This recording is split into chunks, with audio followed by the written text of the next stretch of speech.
Good evening and welcome. My name is Albi Medisa. I'm from the National Press Club. I will be moderating the conversations today. I've got panel members that are at the front and a very hearty warm welcome to panel members. The Executive Committee of the National Press Club, represented by the Chairperson, Antoinette Slabert, as well as the General Manager, Musidi Mokhele. But before we kick off our program, colleagues, we of course meet this evening with our proverbial flags flying at half-mast, with the passing away of one of our committed and very agile journalists, Unisa Main. Johnny has been part of the media landscape in South Africa, predominantly in Pretoria, covering a wide range of stories from government to institutions of higher learning, to local government, to the work of a variety of institutions. His name is inscribed in the annals of our history. He's left this world leaving behind a very rich story of journalism. So I thought a gathering of communicators and journalists and media practitioners and experts in a variety of fields that intersect with communication, such a gathering should never start until it takes a moment to honor one of its gallant soldiers. I'm going to ask that we observe a moment of silence in honor, in memory, in celebration of Unisa Main.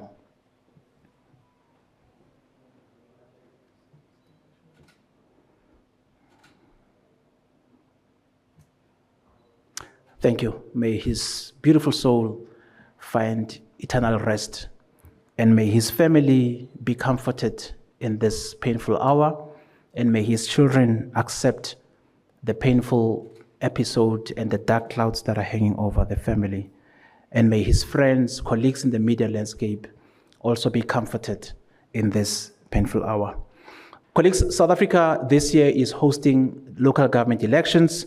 And as we gear up for local government elections, the National Press Club, in collaboration with the University of South Africa, is hosting this critical panel discussion that is themed Radio and Artificial Intelligence. So this gathering today will include conversations with experts drawn from a wide array of areas that are related to the theme, and yourselves bringing with you your knowledge, your insights, and your curiosity as well. So I'm going to be a moderator later, but you guys have an opportunity to ask questions. You know, the nature of radio is a very democratic medium. It always has open lines, right?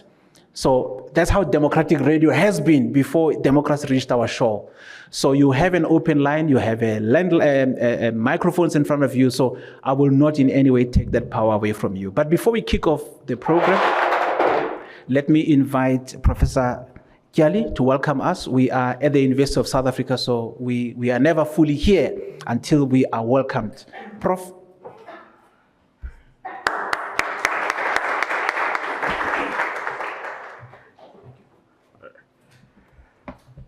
Right. Good evening, colleagues.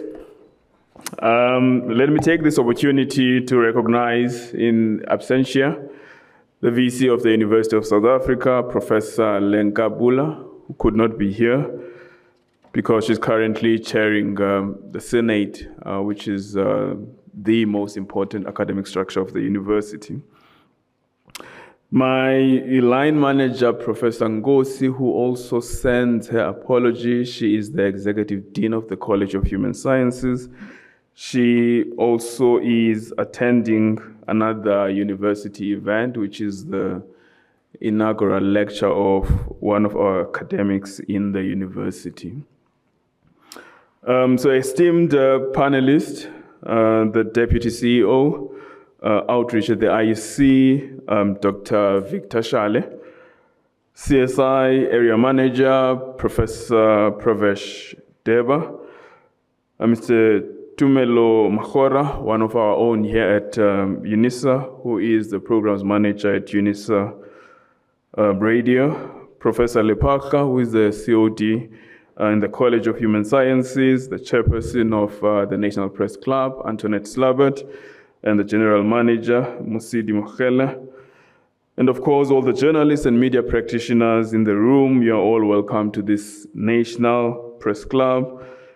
and Unisa event that is titled Media, Democracy, Accountability and Election Year. And of course, particularly on tonight's theme, which is on radio and artificial intelligence.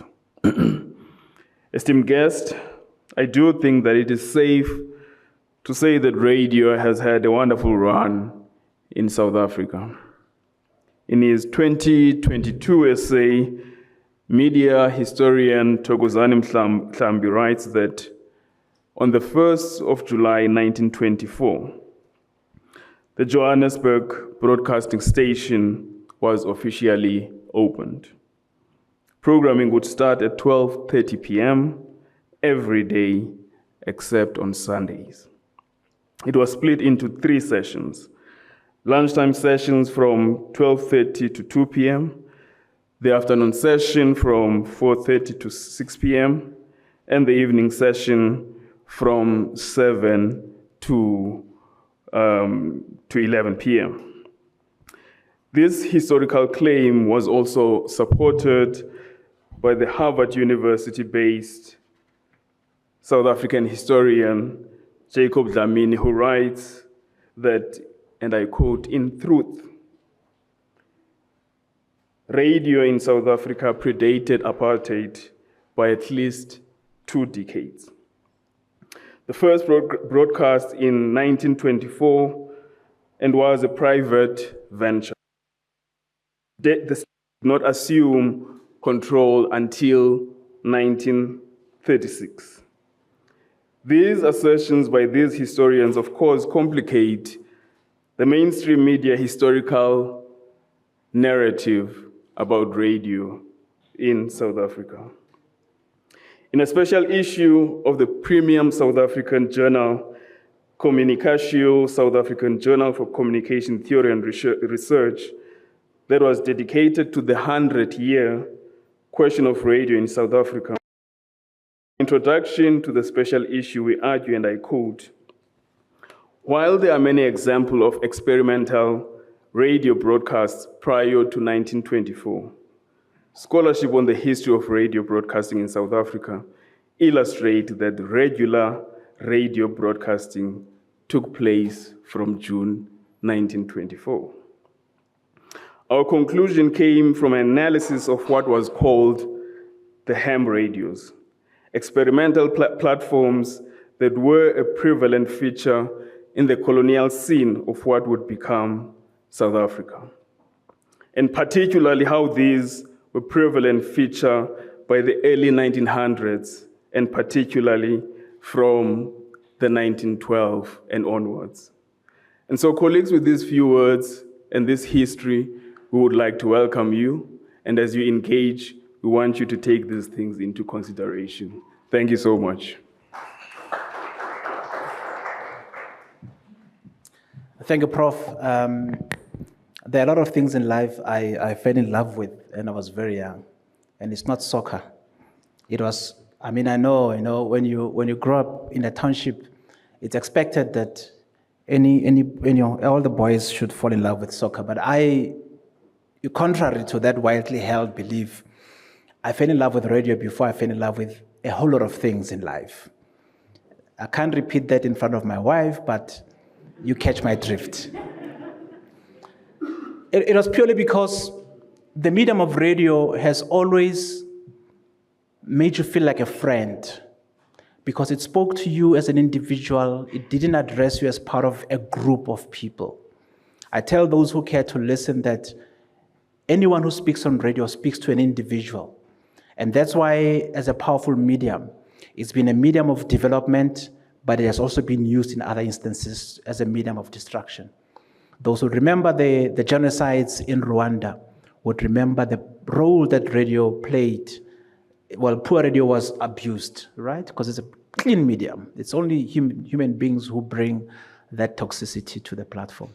How it was, abused in that particular era to really fan tribal warfare and hatred. But it's a medium that over the years has been able to evolve and play a significant role. The National Press Club, would want to use opportunities like this to strike and trigger conversations in the country, among academics, practitioners, and those who are commentators in this particular field. But let me ask the GM, General Manager, Mosidi Mokhele, to deliver setting the scene messages as we ready ourselves for the transition to the panel discussion on the medium of radio in the age of AI on the eve of a democratic election in South Africa. Mo?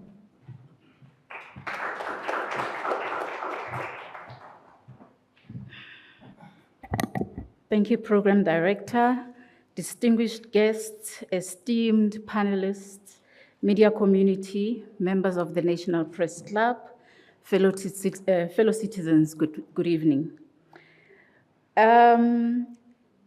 Welcome to the National Press Club's Radio Day event, a partnership with the University of South Africa as we explore this intersection of radio, AI, and democracy.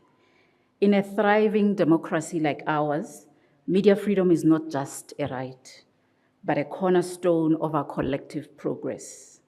It is the pulse that keeps our public discourse vibrant, our institutions accountable, and our citizens informed.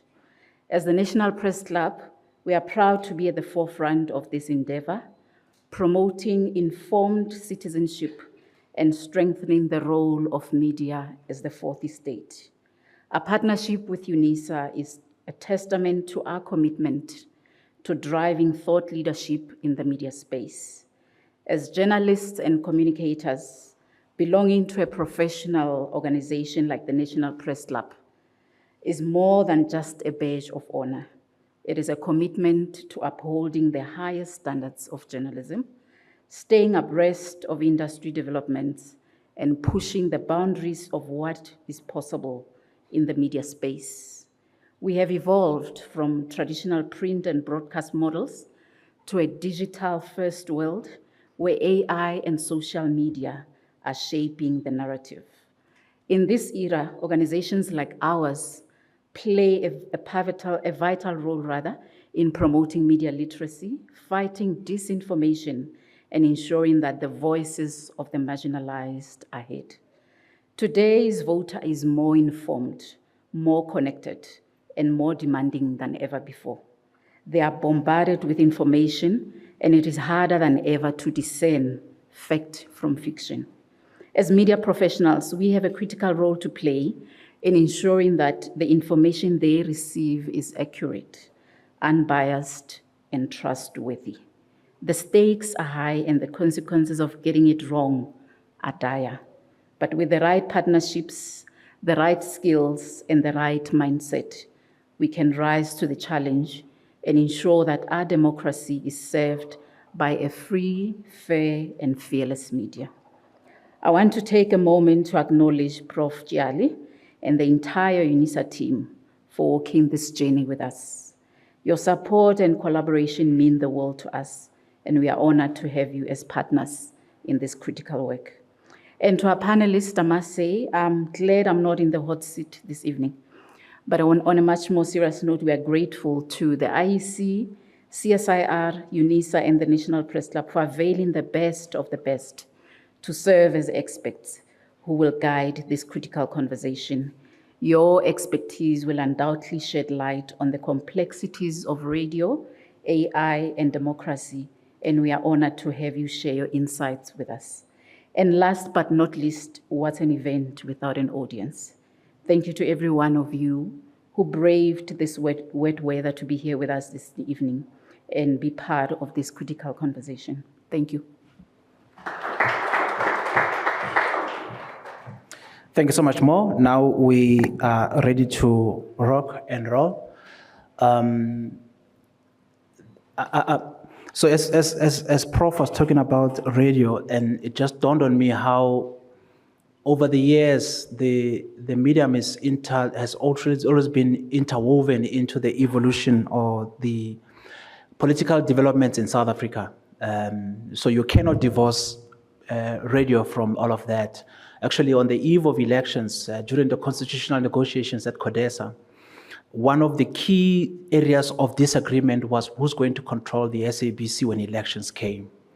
because the SABC, at that point, there's no Facebook, there's no social media. So imagine a world without Twitter. I know that for some people it's like, where do you come from? But there was a world without Twitter, Facebook, and Instagram. And it meant you followed anything that happened in this country via radio and television. When Chris Hani was assassinated in 1993, radio broke the story, but television gave us the visuals that made us realize the impact of it. So radio and television have always traveled this journey with us, but today we'll leave the cousin television alone and focus more on the medium of radio. And we do this as we gear up for local government elections. And of course, as we've already outlined, we unpacking radio in the space of artificial intelligence, and radio being the medium that it is, it has always been part of the evolution. And to this particular point, I would like to now invite panel members as we unpack, dissect how AI has transformed the media landscape, but also how these particular opportunity challenges have really have a bearing or impact in terms of how the ordinary citizens choose or decide to choose. But also there's a whole ethical issue when it comes to artificial intelligence. You would have seen when President Ramaphosa was visiting Washington, there were videos that came out of AI that were showing a different story altogether.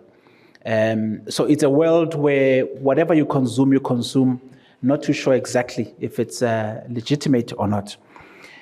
Dr. Victor Shale is Deputy CEO Outreach at the IEC. On the eve of elections, his becomes quite an important role. Doc, you may come to the front, because all of this I'm saying because on the eve of elections, there is also the registration week that's been declared, the weekend rather, that's been declared by the IEC from the 20th to the 21st of June. And therefore, his becomes quite an important role in making sure that South Africans understand the complexities, especially those who will be voting for the first time of an election, but also have a sense and appreciation of what exactly elections are all about. A bit about Dr. Shale. He brings with him over 2 decades of distinguished experience in electoral governance, conflict transformation, electoral systems, political party development, and intra-party democracy and democratic developments across the African continent. I'm going to try to have an abridged version, Doc. When I'm with academic, I tread carefully. I used to work with a gentleman called Dr. Themba Zondo. And Dr. Zondo, whenever he says when a guy came to his house looking for Mr. Zondo, and Dr. Zondo pointed out and said, "This is Mr. Zondo," pointed at the son, because he's Dr. Zondo. So Dr. Shale is internationally recognized. Dr. Shale, recognized for his contribution to electoral policy. He served as a lead author of SADC model law on elections and developed the African Union's Youth Participation Guide in political and electoral processes. Let me also say, while I'm still at it, maybe let's just give Dr.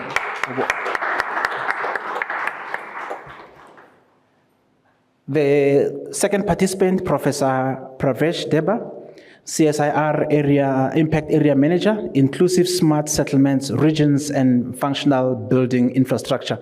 Prof comes from KZN. He holds an honors degree, BSc in majoring in mathematics and statistics from UKZN. He is he holds a PhD in spatial statistics at the International Institute for Geoinformation Science and Earth Observation. He was awarded scholarship from ITC and grants from National Research Foundation. Prof has led election team at the CSIR for the 2019, 2021, and 2024 elections, both in terms of predictions and social media analysis. Now, that's a man who's equal to the task and ready to take his seat over here. I didn't tell you that Dr. Shale holds a PhD in politics from Unisa and an MPhil in conflict transformation from University of Port Elizabeth, now NMMU. He continues to contribute to electoral scholarship. And that background is important because I'm sure when you ask your questions, you want to understand what's their claim to fame. Right, Prof? Doc? Thank you. Professor Reverend Tshepo Lepaka. Okay. He was born in Katlehong, and he holds a junior degree in BA Honours in Ancient Languages, MA Narrative Therapy. He was then licensed as a minister of the Word of the United Reformed Church of Southern Africa. He received his first call into congregation at the URCSA, Orange Farm. And his further studies include a PhD in ethics. He then became a permanent staff and grew from ranks to ranks at the University of South Africa.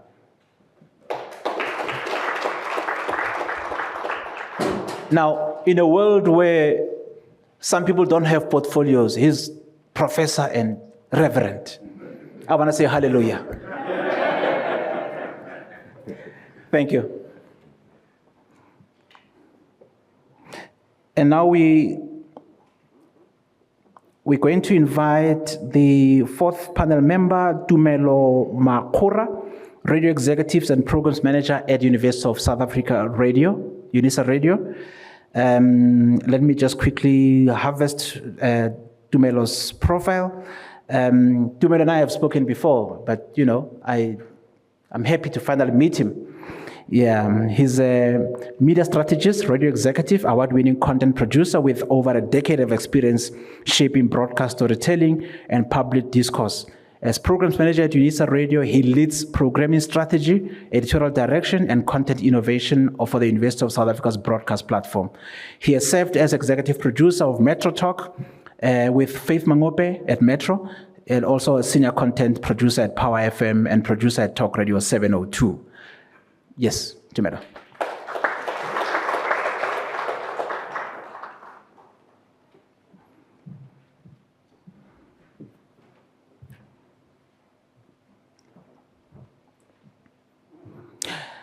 The chairperson of the National Press Club is Antoinette Slabert, a very renowned face and voice within the circles of the press club.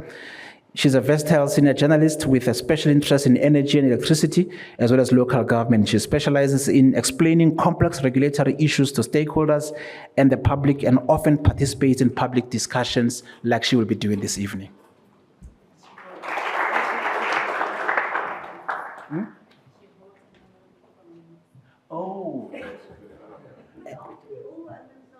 Oh, I think so.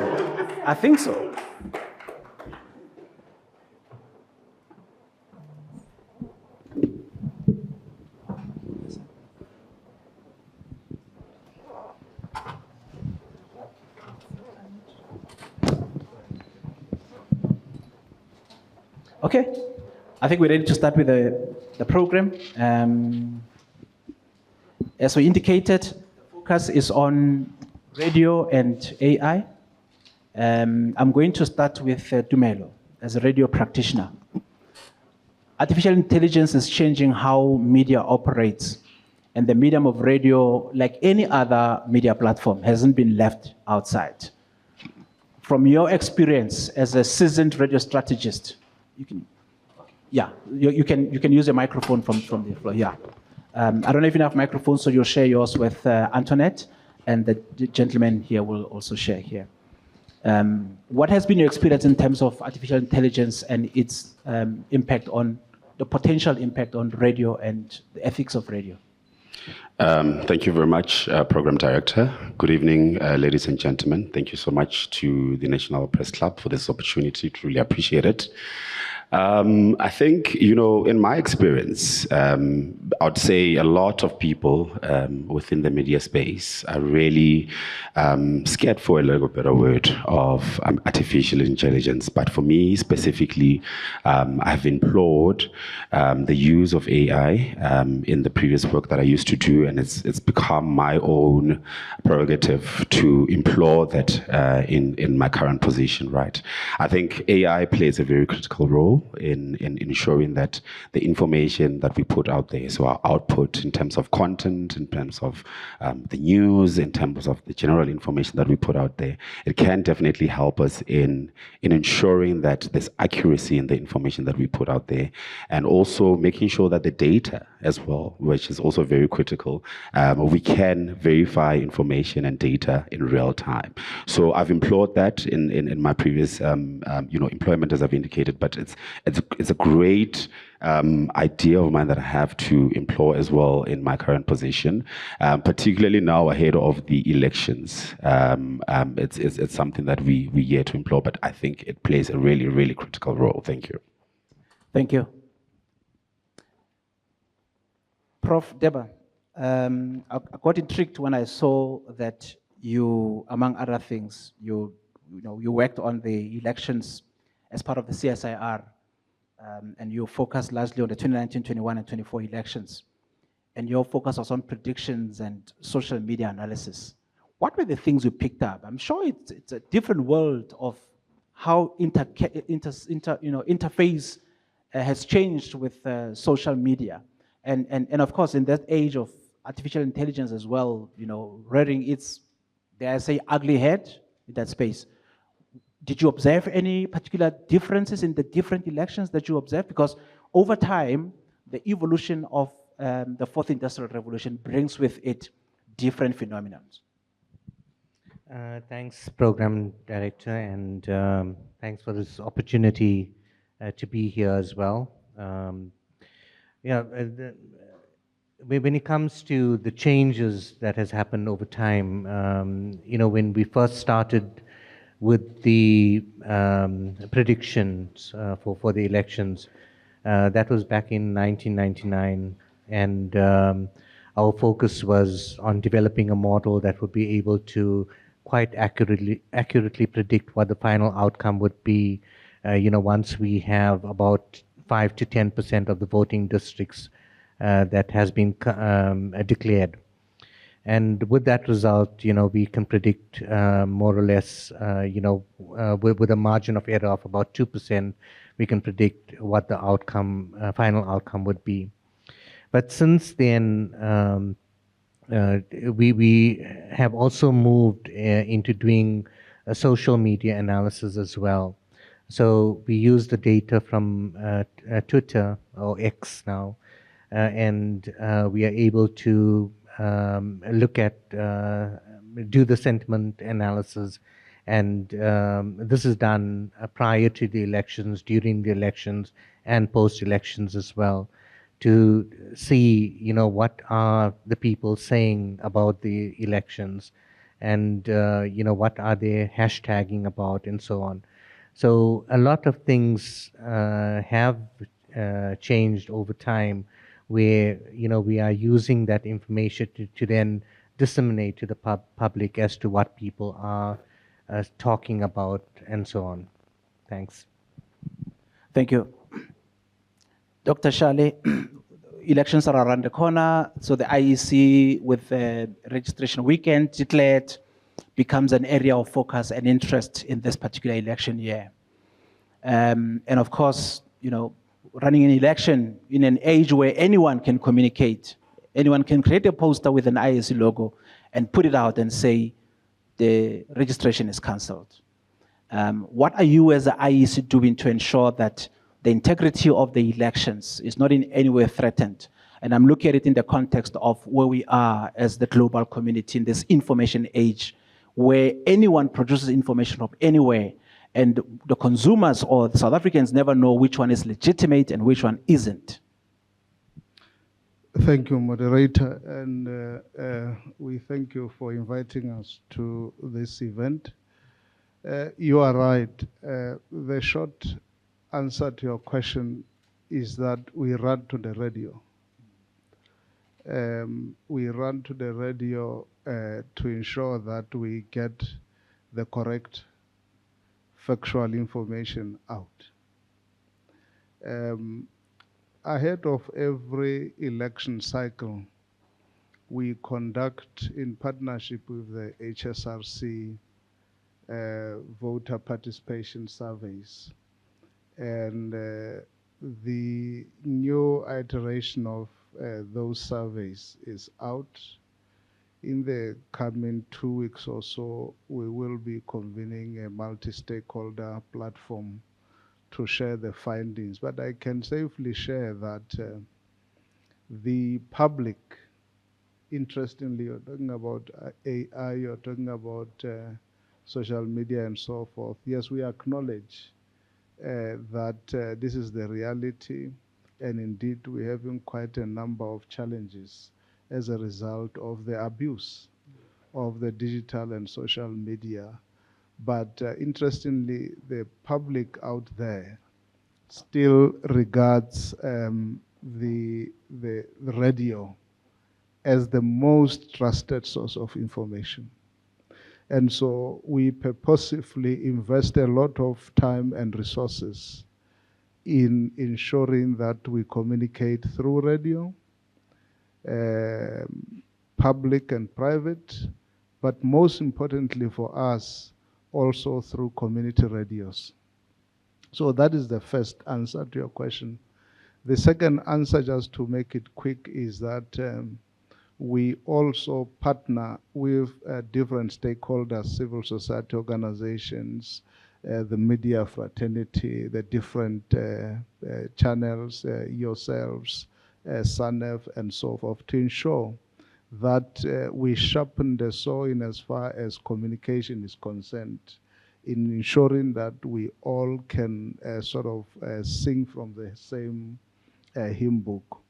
But we also take it further on the social media front to interact very closely with the digital companies. Just a couple of days ago, we hosted TikTok, and we continue to interact with Google, with Meta, because we operate within a particular framework where we can ensure that we collaborate in mitigating the spread of the disinformation. I'll leave it at that point for now. Thank you. Thank you so much, Doc. Prof. Lepaka, of course, you would have observed, I look at your areas and the discipline that you specialize in, and you would have observed over time how elections are held. Do you really think that we as a country have recorded significant progress in terms of how we ready ourselves for the elections? And I'm talking specifically in terms of the spreading the message and getting content, because I don't think it's just about the IEC alone. It's about all organizations and structures and everyone. They lead up to elections in '94. I was very young, but I know that churches, youth formations, and everyone, the media, everyone took a keen interest in all of that. Do you think we're doing enough as a country, though, to prepare South Africans for elections? Okay, thank you. Maybe it's a research thesis on its own. Yeah, it's a loaded one. Yeah. But of course, I think building upon successes that we've done as a country, the IEC is playing its role, and I guess different stakeholders are also supposed to come to the party. Interestingly, you're speaking about churches and the role that they used to play.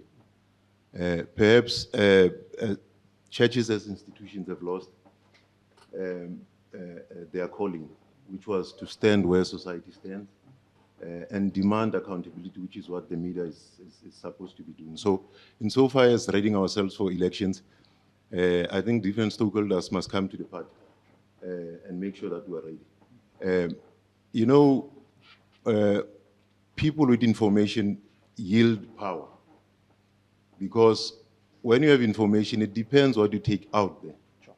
And by doing that, it shows the power that you can wield. And of course, you can sway and even direct opinions of people. And I mean politically, social, and even economically. So it's upon us. I come from the field of ethics.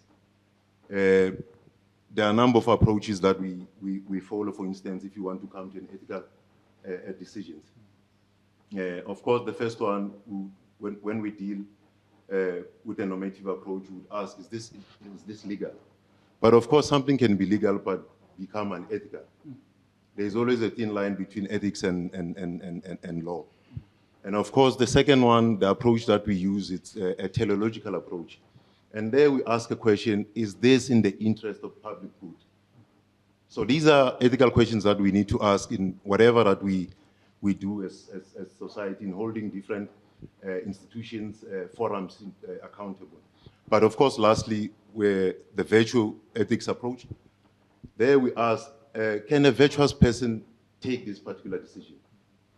Whether it's spreading of news, we live in a very interesting time of you know, facts used to become fact. Now facts are contested in the age of AI. You know, previously, for one to prove that something was factual, you could get sources and say this is what sources are saying. Now in the age of AI, with algorithms that are used to create bias, to create based on human prejudices, I can gather information now and prove a lie to be factual. So we need to implore our people to and promote critical thinking and always ask the question of why. It's very important. So I think I'll end it. Thank you. I mean, there was a time when, I mean, these days a computer asks that you should prove you're a human being, right? So, and that just goes to show how the world has changed.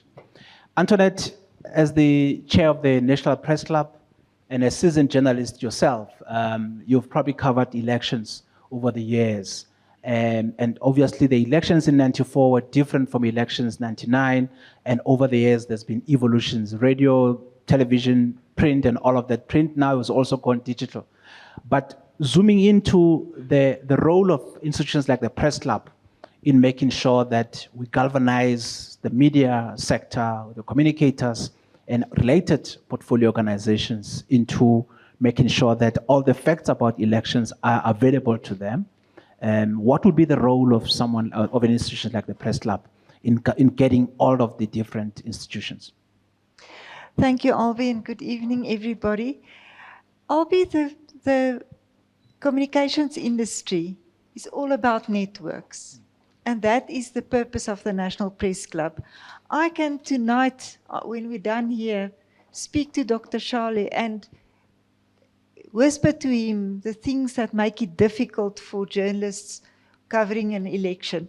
Fortunately, what I will tell him if I speak to him about that, I will thank him, because the IEC really provides us the most wonderful facilities in the National and Provincial Results Center. I've been there for numerous national, provincial and local government elections. And it is fantastic because all the leaders of political parties are there. Funny, they come initially, and if their party goes down, they vanish. But you get a chance to speak to the top people of the different parties, informally and formally. You can interview them, you can ask them questions. All the experts are there. But I think what I would caution with regard to radio specifically, firstly I must say I think radio really comes to its own in elections, because these days, especially with talk radio, you have reporters all over the country, because they can phone in, they can tell you wherever they are, in the furthest corner, the smallest village, they can tell you, we don't have ballot papers, or the presiding officer didn't pitch, or the voting station didn't open. And your listeners will know it before the IEC maybe knows it. But then I also want to caution, I read this morning a post on X by Minister Ntshavheni, where she quoted Ipsos, and an Ipsos index, it's called Perils of Perception, which shows that South Africans are among the South Africa is among the top countries of people who catastrophize. We believe the worst things about our country. For example, they asked what percentage of us believe that, what percentage of teenage girls get pregnant? And the respondents said 40%. Actually, it's 5%. So we believe things are much worse than they are. And with that in the background, now you as a reporter or your caller says, on the open plot in my neighborhood, I found a box full of ballot papers. And immediately we report it. It's big news and it's a catastrophe and the elections are not fair. Whereas in my experience, usually there was a very good explanation for that kind of event. So it's a challenge for us as journalists, and especially radio that is instant, to manage audiences and also to keep a sense of proportion. And then I would just like to say about AI, I think we have only scratched the surface, most of us journalists, in using AI. But of course, the basic principles of journalism stand. You have to verify, you have to be balanced. You can't rely on AI to do that for you, but you can use it as a tool. For example, it may be very useful to make a quick graphic. You've got maybe the first 10 voting stations, you've got the, or wards, you've got the results. You can quickly compare it with the previous election, where we were at the same stage, and create a graphic with AI. That's just one application, which I think can be used very quickly and very efficiently. I'll leave it there. So it's not a bad idea at all, artificial intelligence. It's meant to make our lives easier. But there's, of course, there are a whole range of ethics involved in there because there's been manipulations involved. I'm going to open the floor for comments, for questions, for compliments, or any remarks that you think is going to enhance or even seek much more clarity from the questions that have been asked. Matalatale, I'm seeing your hand up here. You'll switch on the mic and introduce yourself.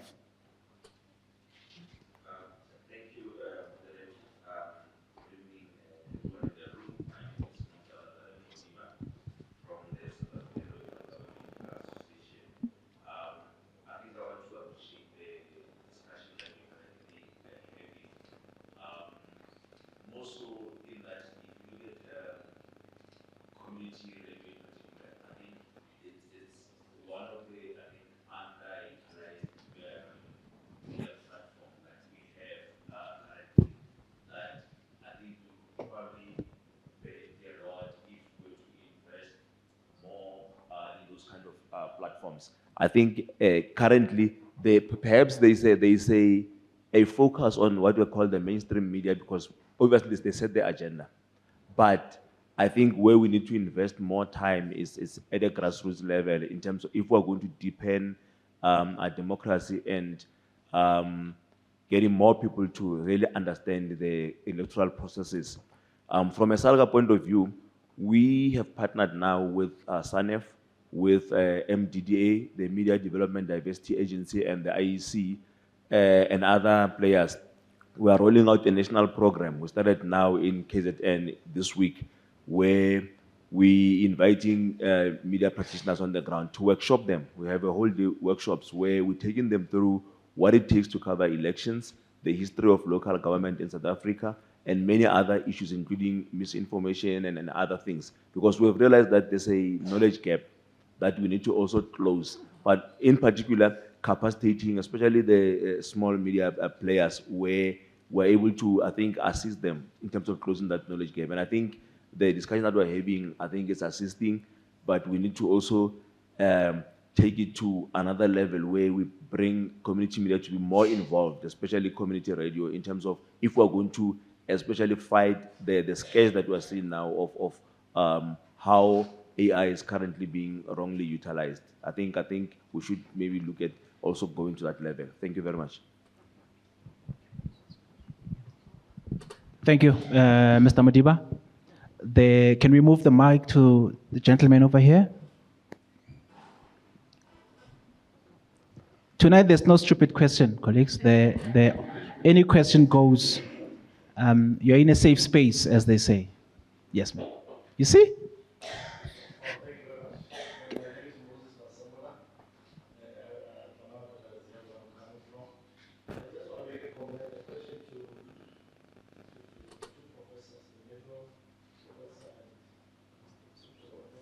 Okay.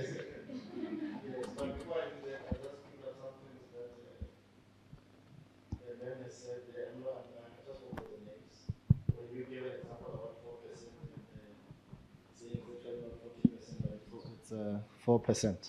The reality is that in terms of the statistics that we get, especially from the government, in terms of the coding and everything like that, they give us a lower rate. When they say that thing cost them 100 million, it actually costs them 300 million, especially when it comes from the government. I just wanted to make that comment. And when I'm moving to my question, program director, directed to, I don't know if you said it was the Reverend or... Yes. Yes. In terms, you spoke about the ethics.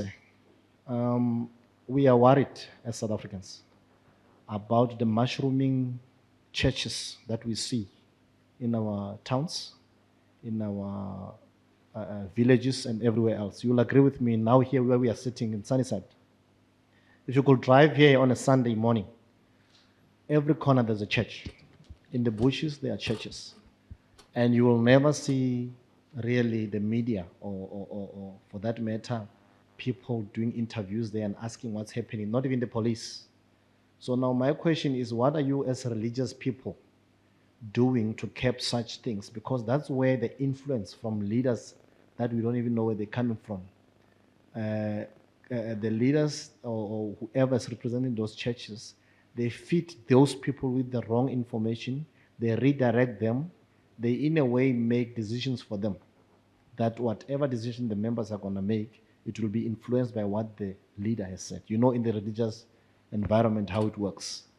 And most of the time, unfortunately, some of these churches, they are led by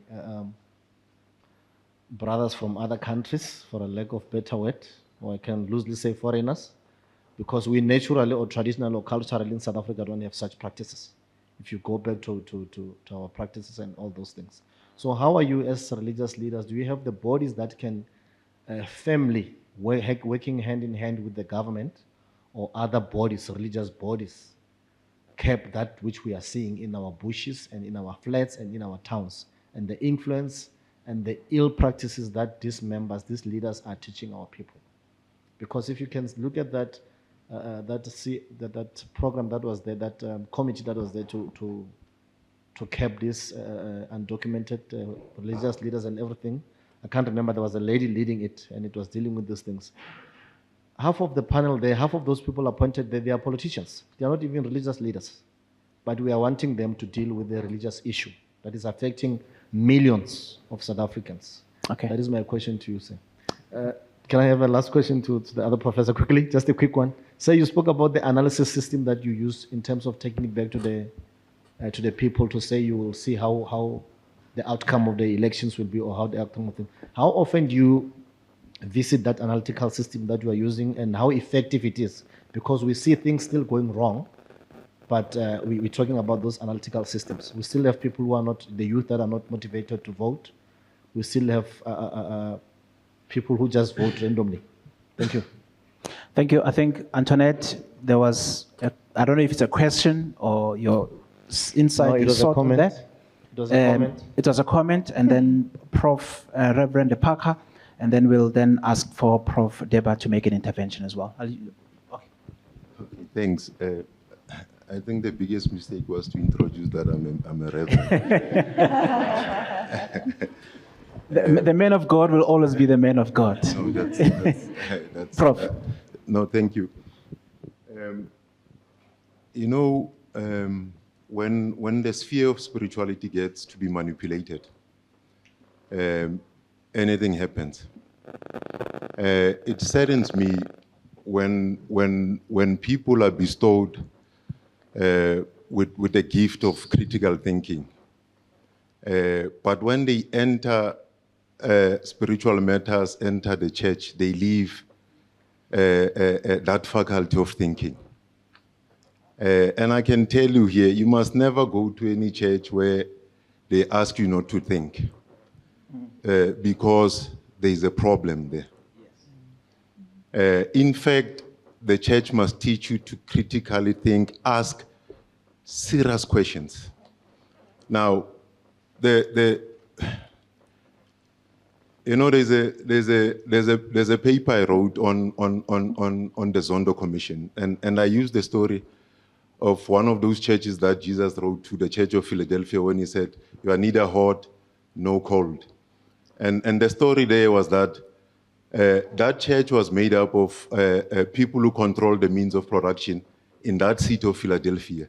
So people who were preaching there could not preach against how workers in those fields were being abused, because those who owned means of production were providing for leaders. So sometimes churches as institutions, we find ourselves in a situation where we know the truth, but we keep quiet because politicians, we're in the pockets of politicians, even our theology gets to be diluted and whatsoever. Different structures that should be regulated. So in short, it's about time that we moved for regulation. We cannot go on like this. But I must just say about the problem is not only churches that make people drink petrol and what. You are leaving us who preach Sundays and Sundays from mainland churches. You never question the kind of theology that we're preaching in pulpits, which tells people to spiritualize poverty. So we must also be held accountable even in mainland churches. Thank you. Thank you, Prof. I think we'll go to Prof now. Yes. Okay. Now, thanks for that question. Perhaps before I try to answer the question, maybe I should also explain why it is that we do the predictions. When the results are being shown on the dashboard at that stage, very early in the elections, the results are actually very biased in terms of what it's showing each of the political parties. If you are then assuming that is what it's going to end up with. So the model that has been developed is to try to remove that biasness and to predict what the final outcome would be. And as I mentioned, over the years, we've been quite accurate in the information that we give out in terms of the final predictions, and the margin of error, we have seen it to be within a 2 percentage point margin of error, which is quite it's quite accurate. Even when new political parties come on board as well, we are able to quite accurately predict, how they are going to perform as well. Like, for example, when COPE came in 2009, when EFF came in, and even MK as well. And even the last elections, with all the changes, with 3 ballots and independent parties and independent candidates and so on, the model still was able to accurately predict what the final outcome would be. So it is more through our experience of disseminating this information that we have been able to say that the accuracy is fairly we are fairly accurate in the information that we disseminate. Thanks. Albie, can I come in? Please do. I just want to explain how important that is, and how that also links with what I was saying, that we must keep a sense of proportion when we report on elections. For example, let's say the first results come in from small rural areas in the Northern Cape. And we see the Freedom Front is doing so well. If we now go out and say, guys, the Freedom Front is going to win, we can completely mislead our audiences. It can influence markets. It can have a lot of bad impacts. And someone like the CSIR, and I want to confirm they've been extremely accurate and very helpful. So as a journalist, you must know that that is a source that you must really tap into. That's a credible source, rather than listen to the guy on the corner who's got his own, this kind of prediction system. Then you can look at their model and they can say, when only those few villages in the Northern Cape have come in, there's nothing from Soweto, there's nothing from KZN. Even with those a small amount of results, they can predict using previous data, is that right? Yeah, the previous year's election is being used just to create our clusters. But Okay, I won't even try to explain how, because you heard the professors big in maths and all those kind of things. But they've got a model to then say, this, with a 2% fault margin, we predict that the ANC will get, let's say, 44% and the DA will get 20%, or whatever the case may be. And then just to add to that, another thing that is very important in the run-up to the elections is how you deal with surveys. There have been some cases at the Ombud about how journalists dealt with surveys, because now you as a voter, you consider, maybe I'll vote for Action SA, maybe I vote for COPE, maybe I vote for the ANC. But then there is a survey that comes out that says, forget about the Action SA or forget about COPE. They have so little support. That influences how people vote in the end. So you must be sure that the surveys that you report on, that you know who does it, who funds it, how reliable are they. And obviously they are not 100%, but it is important that you educate yourself about the credibility of surveys. Thank you. You want to follow up on that? Because I can come back to you, Mtalatali.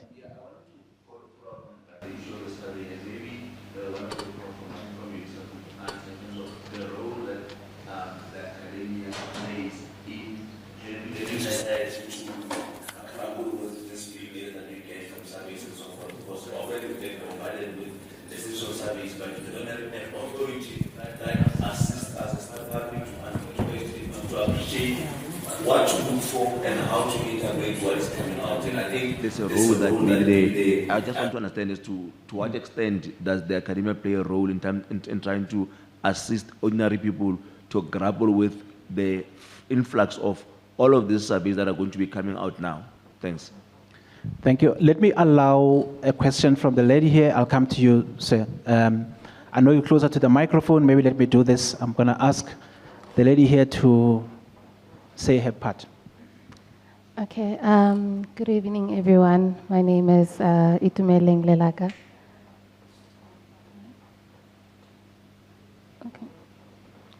Oh, okay. My name is Itumeleng Lelaga. I'm a PR practitioner by profession, but today I wear a different hat. I want to actually make a comment and ask a question to Dr. Victor from the IEC. You mentioned that the IEC is now working with civil societies and what else did you mention? Community radios to be able to spread information and to educate people on the elections, the upcoming elections. So I wanted to also ask, is it also possible for the IEC to partner up with universities, maybe first-year students who are still new to university and also the voting system? You know, they probably don't know much. They only know the information that they see and hear on TVs. But is it possible that the IEC could also work with universities, TVET colleges, CET colleges, and also maybe go to township communities, rural communities, where they can be on the ground educating the young people in the communities? Because I believe that they are the ones who hold the most power when it comes to voting. The more we educate them on voting and the importance of voting and making sure that you vote for the right party can create a big impact on it. But I also want to say thank you so much for willing to work with civil societies. And I also want to say I love the initiative that Salga and the MMDA has taken to go around and educate the radio journalists in the communities. As we're having these conversations, there are people who are not physically here, but they're joining us virtually. So as these cameras are capturing all of this and live streaming it, we're not recording for historical purposes. No, we're live. We're live. If you're one of those who always, when they are in a session like this, they always want to make sure that they share with the world where they are, what they're doing, and what the conversations are about, feel free. We are now on, or rather we are on X, NP Club, which is National Press Club, at NP Club, and as well as on Facebook, National Press Club. Just tag us, let's have a conversation, let's get the nation talking as well. The gentleman over here had a hand, and I'll come to you, Doc. Good evening, everyone. My name is Chofacho Morena. I am an electrical engineering by profession. I specialized in automation and artificial intelligence. I'm currently busy with my second qualification. And I just have a question to the IEC representative right there, sir. Do you think at some point in time, voting will migrate to digital? Because as you may have realized, there's a lot of government entities nowadays that are moving their services and products online. For example, we've got the Home Affairs saying that in the future, we will no longer have physical IDs, we will have digital smart IDs. So with that, I'm just interested to hear, in terms of voting, do you see that moving digital anytime soon? And if so, what are the regulatory methods that are going to be used for the digital migration? And also, I just have a question about artificial intelligence to the government itself as well. What exactly is the judiciary government? As you guys know, the judiciary government is the government that is responsible for making a lot of the laws in South Africa. Correct me if I'm wrong. But yeah, what is the government also saying about AI? Because we need to start regulating it as soon as possible. Believe you me, I am telling you what it is right now, because sooner or later, we will no longer have watermarks on videos that claiming to be AI. Everything will just be moving in areas where we can't really tell what's what and what's what. So why is the government quiet? Why is the government not saying anything about it? Thank you. All right. Thank you so much. Mine is a quick question. I think it's Prof. Mann about the model, the data model. I just wanted to ask quickly if there's anything else that you look at rather than voters' predictability of the results. Things such as voters' efficacy, whether people feel that there is any value in them voting, are they going to vote yes or no? And also things related to issue management, voters' issues. Are you able to see maybe in the models what are the key issues maybe that people are concerned about? That data, I think, is very important for government or even politicians to see what are the issues in the public domain. It is also similarly important for journalists to see what are the issues in the public domain, because what happens sometimes with journalism is conformity of following same story, same issue in the neglect of other issues. So such data, I think, is a good prediction for us to check what is covered, what is not covered. Thank you. Thank you, Doc. Maybe can I ask Dr. Shale to respond? There were a number of questions to the IEC. If you are a doctor and you have a first name Victor, you will become Dr. Victor. Doc? So long as there's no, and the rebels. The rebels are not here. Yeah. No, thank you, moderator, and thanks, colleagues, for the questions. Yes, indeed, we have quite an extensive program targeting youth. Let me start from the top. We have a working relationship with the Department of Higher Education and with the Department of Basic Education. So with the former, we have a program. Incidentally, a month ago, we launched, or rather we activated, because we have a philosophy that we are always on. In other words, we follow the election cycle, and therefore our activities never stop. Most people say, what do you guys do when it's not election time? No, we start election management preparations 2 years ahead of elections. In fact, my office is inundated with people looking for partnerships and all those kind of things. We've long concluded a number of things that people are only conceptualizing today. We have university-specific activities where we conduct voter education on campuses. We activated at the national level in Luhurutsi just about 2 weeks ago. And this is now trickling down in each province. But also, most importantly, at the beginning of every academic year, the IEC is present at every single university campus in South Africa. We put up our registration points on university campuses. We work very closely with the Association of Deans. We work on campuses to ensure that the students are afforded the opportunity to register. We try to catch them when they are still fresh for the first years.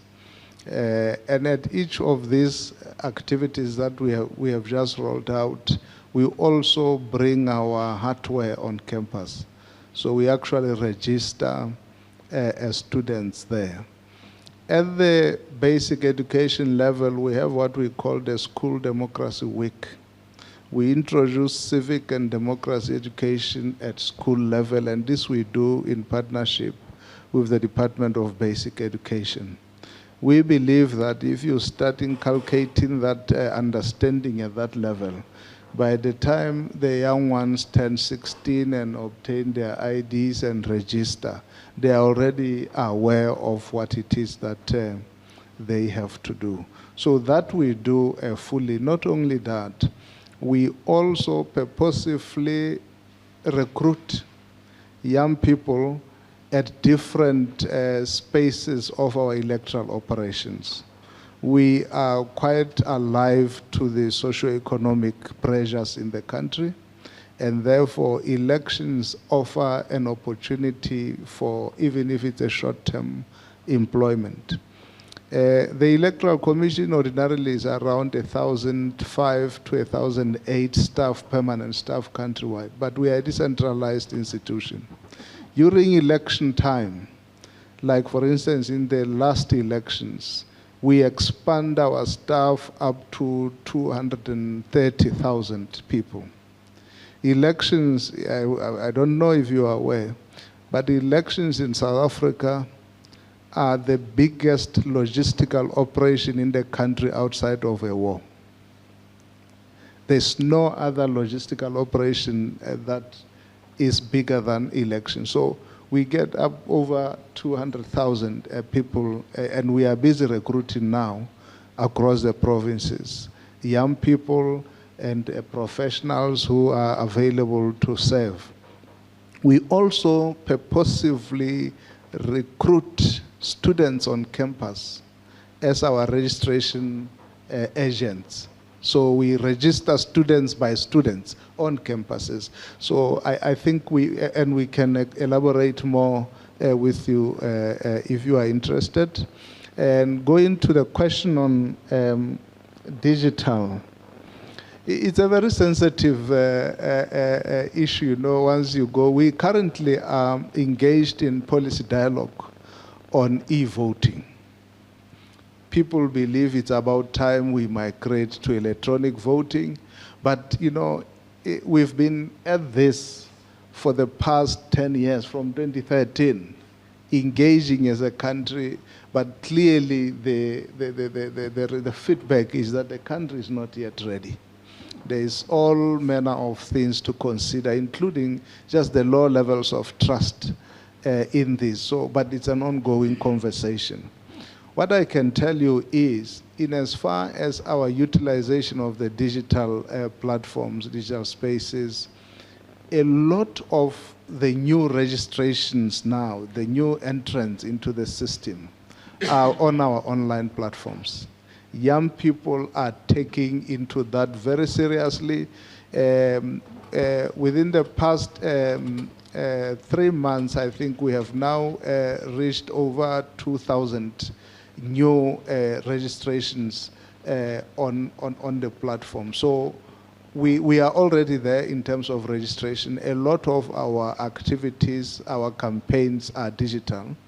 But as to voting, it's a national question. It's an ongoing policy discussion. Thank you, Chair. Thank you, Doc. I'm taking the last round of questions, which is 1, 2, 3. Okay.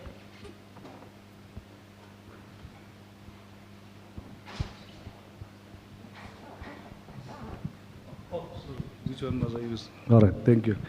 No, thank you very much. My name is Matu Mesbilewil. I think I have one question on the predictions and the trends, especially with regard to what has since transpired over the past or previous election relative to what is coming or what is forthcoming. So I wanted to check in terms of the trends in the media, because I'm sorry, I forgot your name, sir. But my question is directed to you because I understand you are also tracking trends and predictions as well. With this massive evolution of social media over the past couple of years, relative to the power and influence of radio, in terms of your predictions or just measuring the two impact on voter patterns and voter behavior, which one do you think is the most influential between radio, or which one would be the most influential in the next coming local government election? That is number one. My second one is, how worried are you about the impact and influence of artificial intelligence in influencing voter trends? And the last one, directed at IEC. How difficult, because you just spoken about running election being the most complex operation in the country. I wanted to find out how difficult is it to run local government election as opposed to national general elections? Thanks.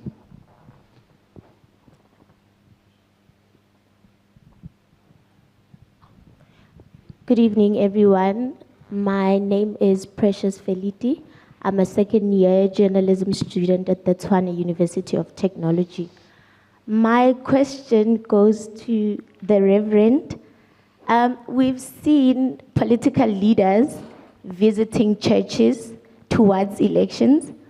So I wanted to ask, why are churches considered influential voices during elections? And also, to what extent should churches be involved in political discussions? Okay, no, thanks very much, Program Director. My name is Temba Sputukele. I'm a new voter this year.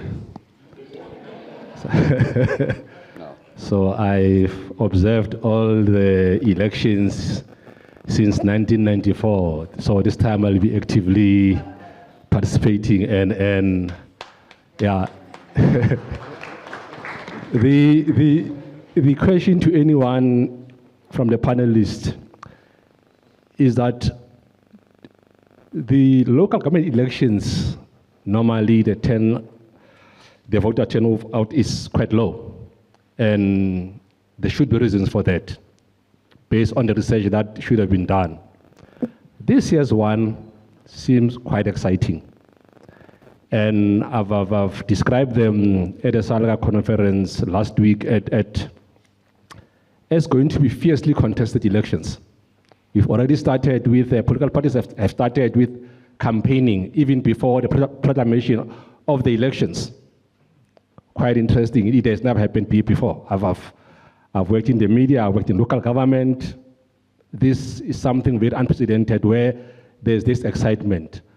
Unfortunately, the focus is on the metros and in cities, not urban. Today, I had an opportunity to interview the mayor of Ruth Sekhomuzi local municipality, a district municipality. They are doing some excellent work. And I urge the media to go to rural municipalities, invest time.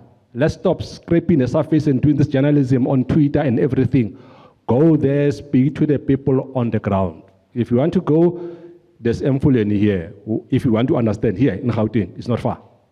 That's one of the municipalities that people can get stories, real-time stories. So the media has a very important role to play, not just to scratch the surface, but to give us some credible content and make these elections exciting.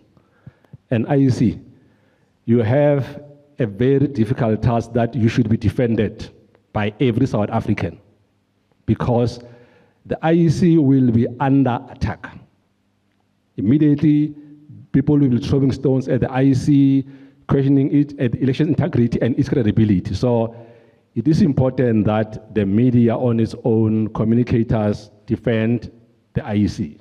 It's a simple request that we should do, credible organization. And in terms of the surveys that have been done, yes, quite helpful, they're important. My question is still still, how are you going to describe or describing these elections as now we head into what I'm terming the fiercely contested elections? Thanks, Program Director. Thank you. We'll take responses from the panel members. Those were the last round of questions. Maybe let's start with, Prof, you want to start first? Go for it.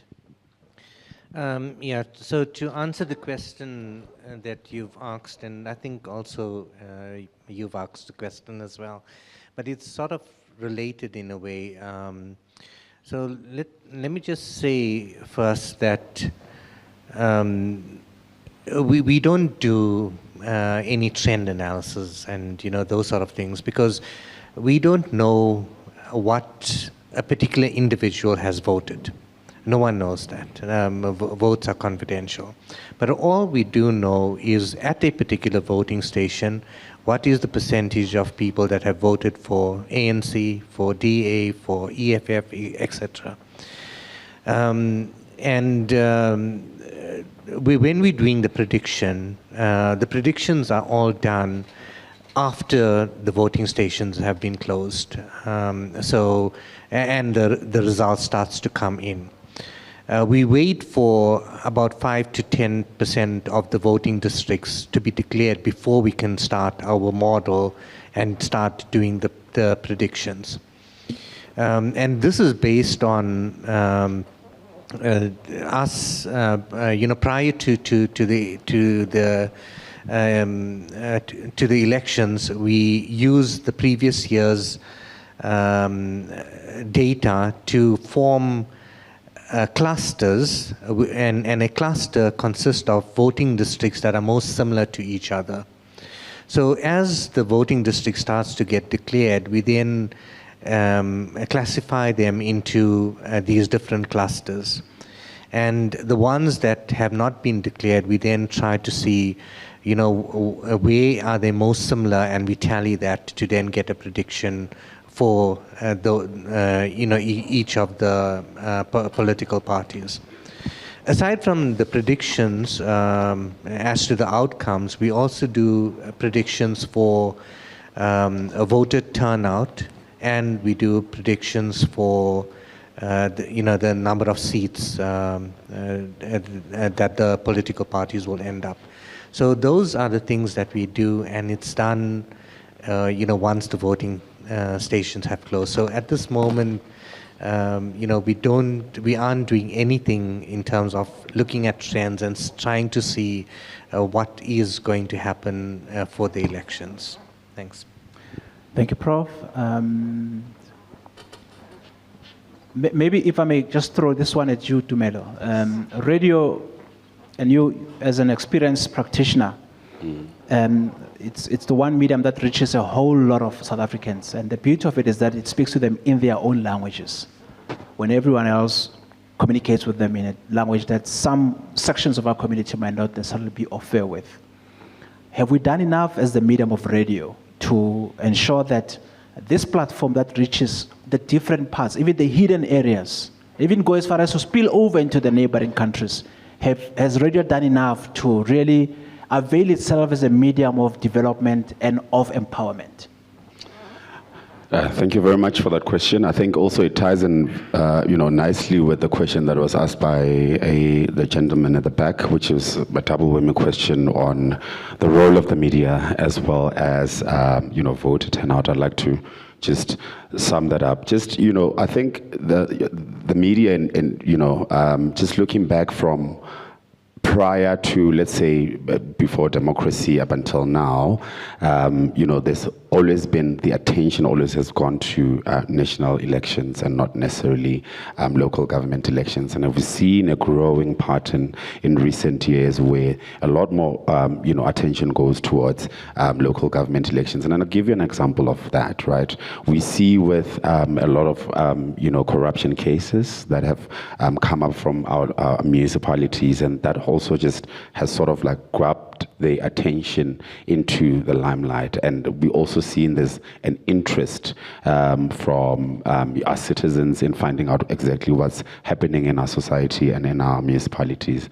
So that boils down to the role of the media. I think there is a lack of education when it comes to local government elections because, first of all, there wasn't much interest in it because people didn't generally understand what local government was all about, and as far as, the management of funds and the fact that everything starts at local before it gets to national. So it is our role in ensuring that we educate better.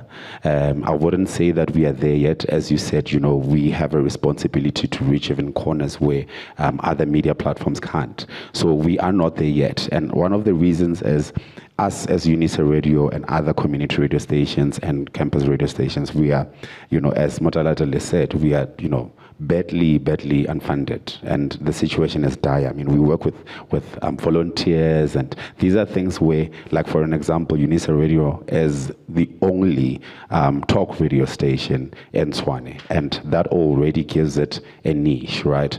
And when it comes to local government, it becomes our prerogative as a talk radio station to ensure that we report on local affairs, and we can't do that if we're unfunded. And if we can't do that, then we don't have other media platforms that are very local that can also report on similar issues. So then it leaves us in that position. So yes, we do have the responsibility, especially because we have first-hand contact with the general citizens on the ground. So it's really our prerogative to ensure that we touch even in those corners. So just as I said with that example, we are unable to ensure that we have a reporter, a cameraman, if need be, to be at every other voting station because we are very much underfunded. And really, there's so much that Unisa or TUT or TAX or other local radio stations like your Peli FM can do to ensure that there is enough reporting and the reporting is accurate, because you don't want to deploy people on the ground. They're hungry, they don't have money to even take a taxi, etc. So those challenges come into play. So we do have that responsibility. And also just going to the national media platform, they mostly are focused at a national level. So us being the key point into local government and local areas, we are then left with that responsibility because there's only so much that national media can do. But I've also seen it in my previous work that I've done, that there is now a growing interest of focusing on local government because people are now starting to understand what exactly is going on at local level, considering all these corruption cases that are coming up. So these are the kind of things that trigger people. People are like now, oh, okay, so this is what's going on. So now they want to, that's why we're also seeing now there is an interest in people starting to show up for local government voting, to register, etc., because now people are starting to catch up. And I think ultimately we will get to a point where people really show up for local government voting, especially if the local media has been supported enough and the reporting and the coverage of local news pertaining to local government elections has been given that support. Thank you. Thank you so much. We're racing against time, so I'm going to ask that we get last bites from yourselves. I'll start with Antoinette in terms of the conversation, the issues that have been raised, the role of the media in the age of AI, but also the developmental challenges that we're facing in a space of digital divide, and how we can make sure that democracy reaches everyone, democracy benefits everyone, that all South Africans have got access to information. Because access to information is a constitutional right. It helps to empower communities to decide that in our locality, this is going to be our candidate because he or she understands the complexities or the challenges in our area. Maybe start with you, Antoinette, just your impression and your last bite. Thank you, Albie. Yes, I just want to respond to what Themba said. We must defend the IEC. I agree with you, but I also disagree with you. I think the way us as media can defend our IEC, which is an extremely important institution in our democracy, is by keeping a keen eye on the IEC. We must ask, if your gadgets don't work, how much did you spend on those gadgets that are seemingly useless? Why are they useless? Will they be ready for the next election? We must ask those questions, and we must understand the system, and we must understand how the IEC works. For example, there are always disputes in an election. There's a party representative committee, and those disputes are handled at the committee, but not all the disputes are resolved. So we write about the dispute because we're very excited because it's an election and there's a big hype. But those disputes that are not resolved, do we follow them up afterwards? There are sometimes quite serious allegations that we ignore once the elections are over. So we must see elections not as an event, but as part of a big system, and is fundamental to our democracy. We must not only focus on the elections, we must emphasize the importance of being registered, because there are so many voters who are eligible to vote but just don't register. It's actually shocking when you look at the small percentage of people who in the end really determine who governs us.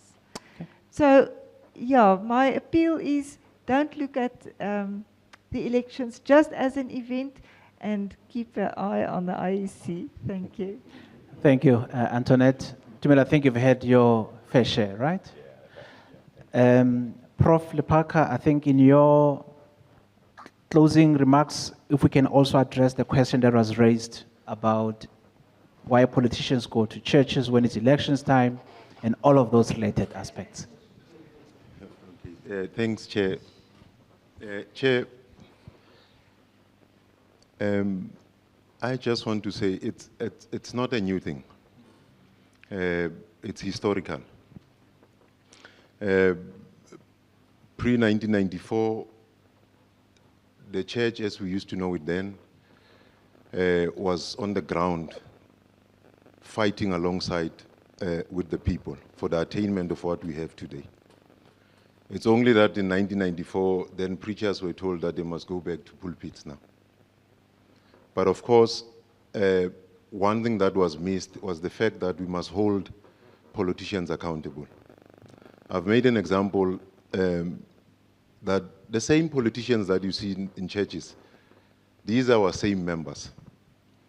And if we were serious as a church, as an institution, through our preachings, through our teachings, we should be holding politicians accountable, because they promise people this, and we know they won't deliver. So it's the task of a church as an institution that we must hold politicians accountable. And lastly, you know, at some point in life, I was also not believing in elections, but I'm converted now. And the reason it was very simple. It's because we make a correlation between election and solutions now. So when people are social and economically disenfranchised, they lose motivation for them to go and elect, because they want their conditions to change now. They are not interested in long processes that must be followed, because they want changes now. But I can lastly, as I leave, I'll just say, electing is very important, because if you do not elect, unfortunately, we'll make a choice for you, and you'll have to live with that choice for a longest time. So IEC, continue doing your work. And of course, I think, like a colleague said, you must also be held accountable. Thank you. Thank you. Prof. Deba? Your last bite.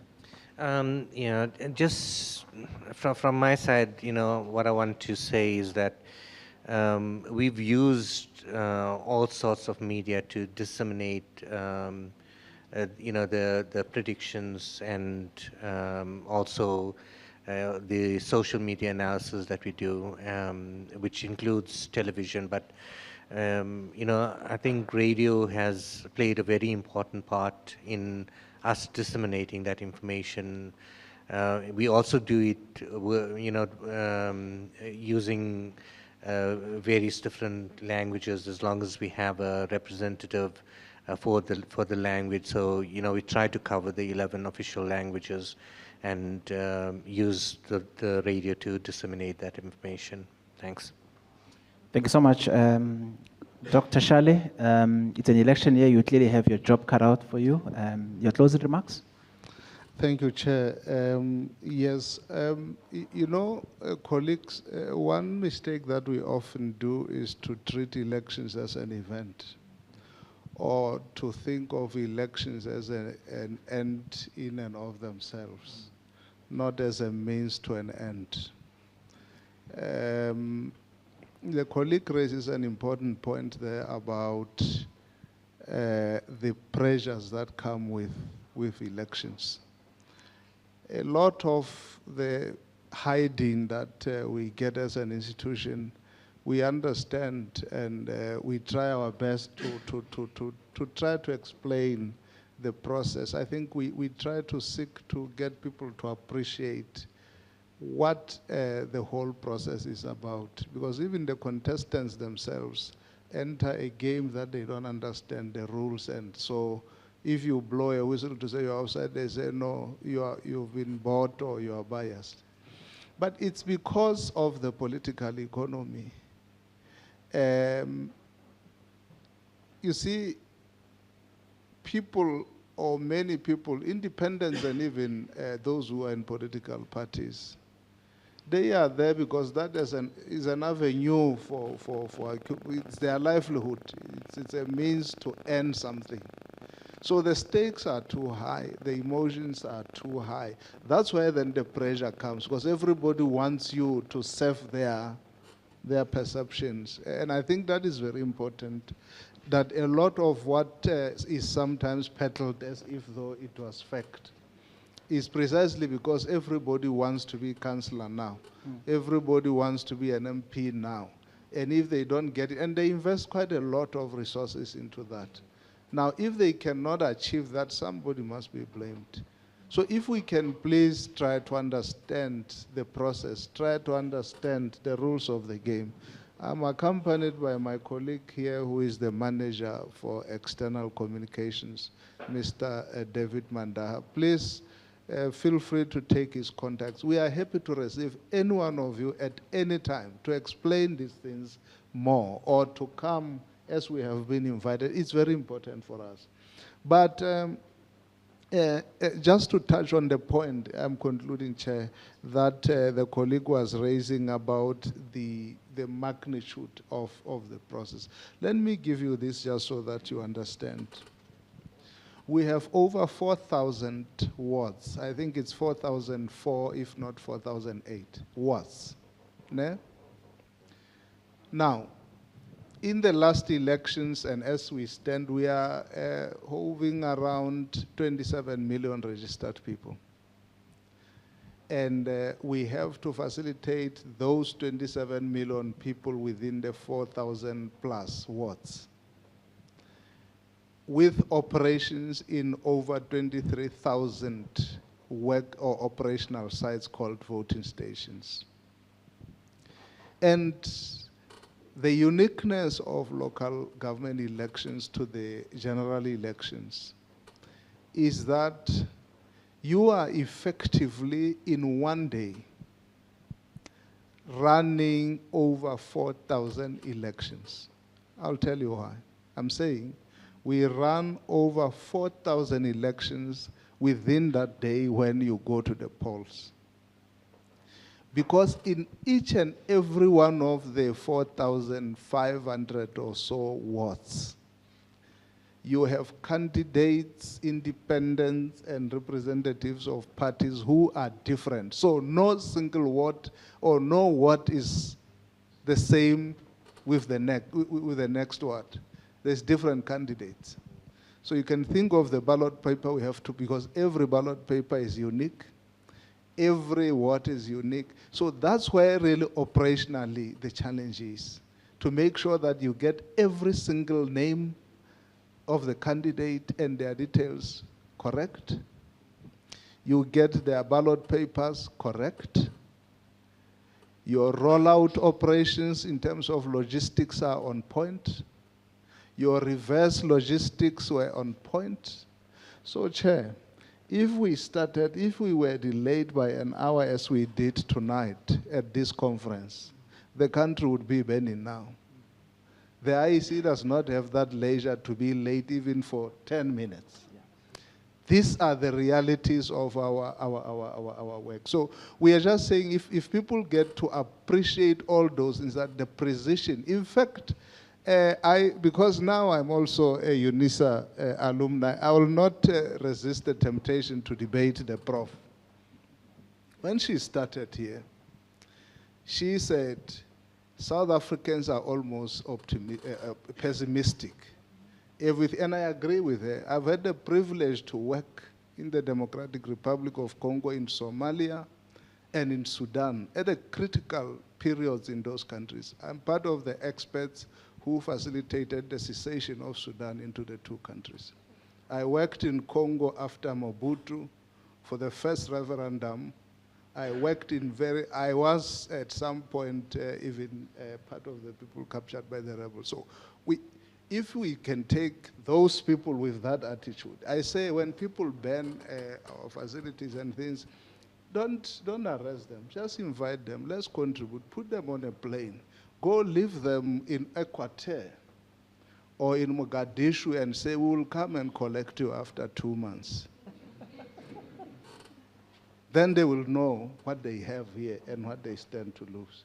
But Prof, I take, want to push back on your point about the useless machines. That's exactly what we are dealing with. In the concluding remarks, because Prof says we need to take the IC to task about the useless machines that are not working, because that's the narrative. The challenge we had was one app. The gadgets operate 6 different functions which work optimally, and if only we can have a bit more understanding of how that thing works, what was achieved, which puts us head above shoulders with all our peers on the continent, and also deal with what was the problem in 2024, we would really have a different conversation. Chair, I thank you.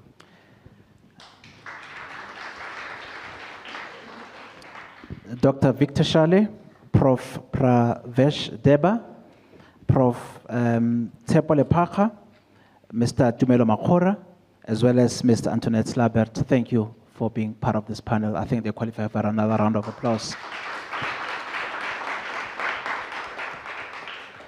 GM, I think you have some goodies that you may want to hand over to our panel members.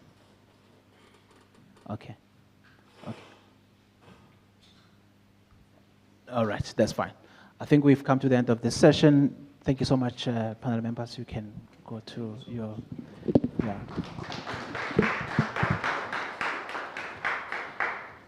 So, colleagues, this forms part of the work of the National Press Club in creating platforms for conversation, conversations that are important in the development of our democracy, but conversations that also help to illuminate our knowledge, but also to afford us a space to engage. This country's democracy is a product of engagement. Engagement that when other parties arrived at CODESA, they stood for a unitary state, but at the end of the day, there was a particular deal that was hammered out that gave birth to provinces.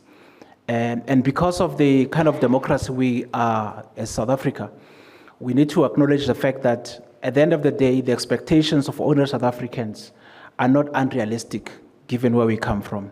So it's not just a simple democracy, it's a democracy that arrived in a country that has got a history of dispossession, exclusion, and all of that. So it's those challenges that any government in South Africa has to contend with and has to make sure that it addresses. But I agree, it's important that all of us, when the moment arrives to close rank and defend the republic, defend the flag, defend the country itself, we should do that. But when the moment arrives to question decisions that are not in the interest of the republic, we should do that. And some of them are very treasonous acts. I've often said to people in this country, we don't call things by their names. I say to people, I don't agree with this reference of Zama Zama. It's not Zama Zama. You are not calling it by its name, and therefore you make it legitimate. Right? I've seen acts that, in my view, in a normal country, we would actually term them treasonous, because the republic, the flag, and the constitution are clear in terms of what we should do or should not do. And if you are given the responsibility to lead, if you betray that trust, there's a particular weight that you qualify to be linked to that. I'm not here campaigning for any political party. I am not on a ballot paper. I'm not an independent, and I'm not linked to any particular party. But I thought I should use this opportunity to really thank each and every one of you for having been part of this particular setup. And as I reflected on the role of radio, I remember that 1994 found me on campus. And when the Independent Broadcast Authority licensed the first sets of stations, they started with community radio. And it was an epoch-making moment because they were making a statement that says democracy belongs to the people. And how do you empower communities except to give them a voice? And how do you give them a voice? Radio became that platform that afforded them a voice in their own language, talking about their own complexities, sharing all of those challenges, but also using the platform to celebrate the new freedom, the hopes, the aspirations, and all that it came with. Ladies and gentlemen, have a lovely evening. I'm sure there's some eateries outside and some very sobriety, not twisting stuff. So you're going to walk out of here as clear as you came in. Thank you.